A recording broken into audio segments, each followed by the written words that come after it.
Keesokan hari, Aris kembali ke rumah pujaan hati barunya sekitar pukul 8 pagi. Di ruang tamu sudah ada dua sejoli yang kemarin ia tinggalkan. Meski belum masuk rumah tapi sudah bisa menebak jika motor yang terparkir milik mantan adik iparnya. Itu anak pagi-pagi sudah nongol saja. Apa dia dari kemarin tidak pulang? Seperti tidak punya rumah saja, gumamnya kesal seorang diri. Aris mengucapkan salam dan langsung duduk di dekatnya Fanya tanpa menunggu tuan rumah mempersilahkan masuk. Fan? Iya, Pak. Fanya bingung, semua jalan buntu dihadang dua pria yang membuatnya pusing akan perubahan sikap keduanya secara tiba-tiba. Permisi Mas Aris, Bapak memanggil.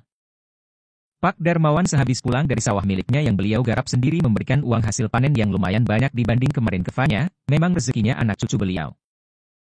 Entah rezeki si bayi atau Tuhan melebihkan rezeki karena kini ada dua nyawa yang akan menjadi tanggung jawab beliau, ataukah Tuhan membukakan lebar-lebar rezekinya setelah beliau menjalankan kewajibannya sebagai seorang ayah. Allahu alam, hanya Tuhan yang tahu. Hasil panen tahun ini lebih banyak dari biasanya. Ini simpan, kamu atur suka-sukamu. Belilah, jika ada yang kamu inginkan. Nanti kalau ada perlu, Bapak bilang saja sama kamu. Tapi Pak, ini banyak sekali. Bapak saja yang simpan. Uang yang Bapak kasih kemarin masih banyak. Disodorkan kembali uang yang barusan dipindahkan ke tangannya, rasanya ayahnya berlebihan. Sudah, simpan saja. Siapa yang datang? Tanya beliau menuju kamar mandi. Mas Aris sama Bima. Dua itu anak. Kelakuan, pagi-pagi sudah namu di rumah orang. Sudah, kamu lanjutkan saja nyapumu biar Bapak yang temui mereka.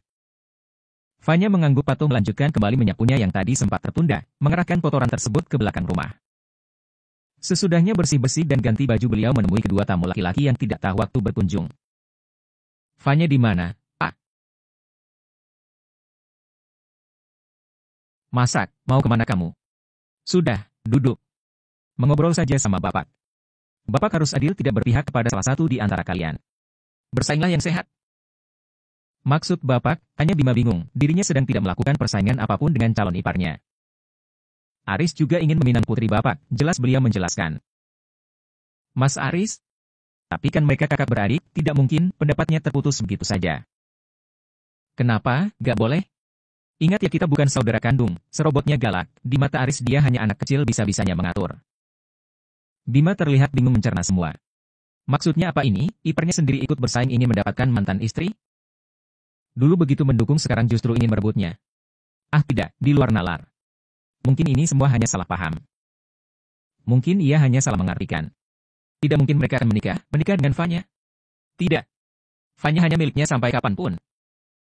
Dia sudah jatuh cinta sama mantan istri, tidak rela jika Fanya dimiliki orang lain termasuk abang mantan istrinya sendiri.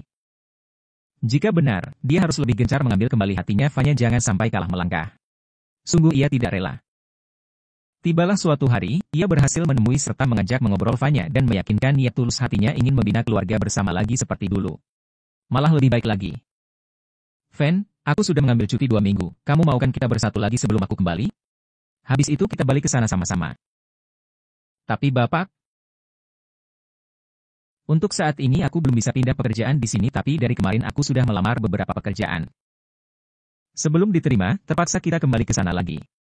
Aku tidak ingin Fan mengulang kembali kesalahanku seperti dulu menunggu setahun ataupun berbulan-bulan. Aku tidak mau kehilangan kamu lagi. Kamu tahu kan dealer yang di ujung sana? Aku juga sudah mengajukan lamaran di sana. Kalau diterima, jadi pekerjaanku dekat dengan rumah Bapak dan Papa. Tangan Bima terus mengait telapak tangan mantan istri berharap wanitanya dapat mengerti dan menerima. Fanya tampak berpikir, apa dia tega meninggalkan ayahnya lagi dengan kurun waktu yang tidak pasti. Bima pernah bilang akan menganggap anak yang dikandung seperti buah hatinya, Fanya juga sudah melihat keseriusan omongan pria itu sendiri. Tanpa ada angin maupun hujan, Aris abang lelaki Fanya menyusul ke dapur menemani masak mengajak mengobrol membuat ibu hamil tersebut semakin pusing akan sifat baru Aris.